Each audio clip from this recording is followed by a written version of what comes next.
distinguished guests on the dais and off the dais, ladies and gentlemen, it's a pleasure and honor to be in front of you. Basically, I come from stock markets, and usually when financial inclusion is taken or talked about, it's about banking. That somehow if the banks reach humans everywhere, it's going to create a very good framework for everyone to get included. For me, inclusion has several aspects of it. And one of the biggest changes that can happen in inclusion is basically technology. Many people, we have been trying for long to do financial inclusion, and we have not been able to be successful yet. This last year has been a phenomenal success, but before that, it was not that successful. And one of the reasons is technology. In telecom, till 2004, I remember we used to have many such meetings all the time, practically every day, about how to increase the telephone penetration. Those days, India used to have 4 mobiles per 100, 4 total phones, 4 landlines plus mobile put together for 100 people. And one technology of mobile with lower cost changed the game. Similarly here, what has changed the game is basically the technology that is mobile. Now, basically the correspondence and other frameworks are allowing banks to reach out. And 140 years, BSE has been in existence. BSE has tried to reach out to people. If we don't, in fact, I think Secretary Finance talked about the financial frauds, which happens in UK. But because the modern finance, the formal finance has not reached to nooks and corners of India, there is huge amount of fraud that is happening out of informal finance. We don't even count that.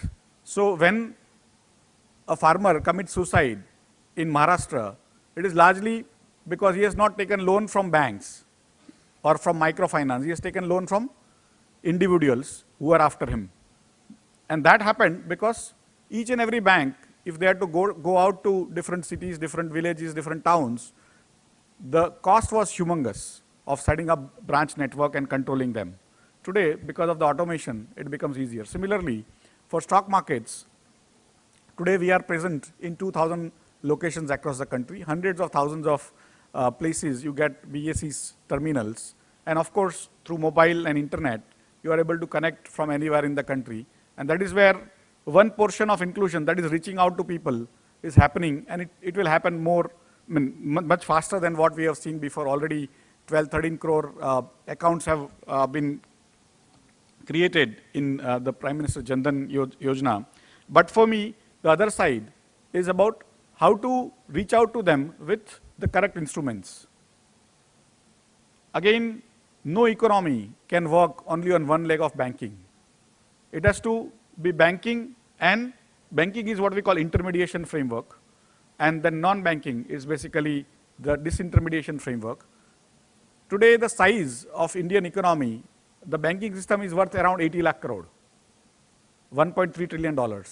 And the size of the stock market is around 108 lakh crores or 103 lakh crores. And if you add up the bonds market, it will be in the range of 100 billion more. So effectively, around 110 lakh crore. So if actually the stock market system is larger than the banking system by around 25%. And it has a potential to help India grow the way it wants to grow. If you have to grow at 7.5, 8% over the next 7-8 years, we need to have around $2.5–3 trillion of funds raised for infrastructure, for manufacturing, Make in India, for Digital India, for services, for manufacturing, everything, and defense. Where will that $2.5–3 trillion will come if our banking system total size is only $1.3 trillion? And the stock market is around $1.6 trillion.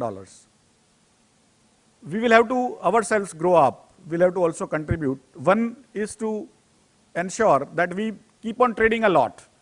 Today morning when I came in, somebody asked me, saying how much trading is happening? And I said, trading in a stock market is only to give you indication of the asset prices.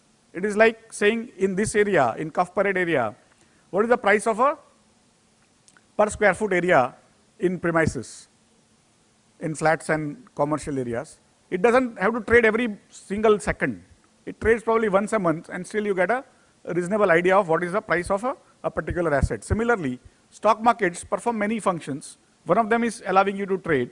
Second is to also give you signals as an economy that what are the asset prices of different stocks, different industries, and so on and so forth.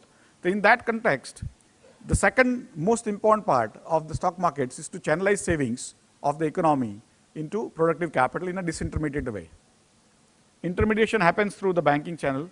The disintermediation happens through the stock markets. And that is where the stock markets can play a huge role. Last around 5 years, we have been collecting average $15 billion, $10 to $15 billion for industry to grow themselves. And my understanding is if you require $2.5 to $3 trillion of funds over the next 7 years, if you are able to raise $150 billion a year, around $1 trillion can come from stock market itself. And that will allow India to create the jobs. India needs to create around 1.5 crore new jobs every year for next 20 years. India needs to create 30 crore new jobs, and that cannot come out of government jobs. It will have to come from private sector, and private sector requires funds.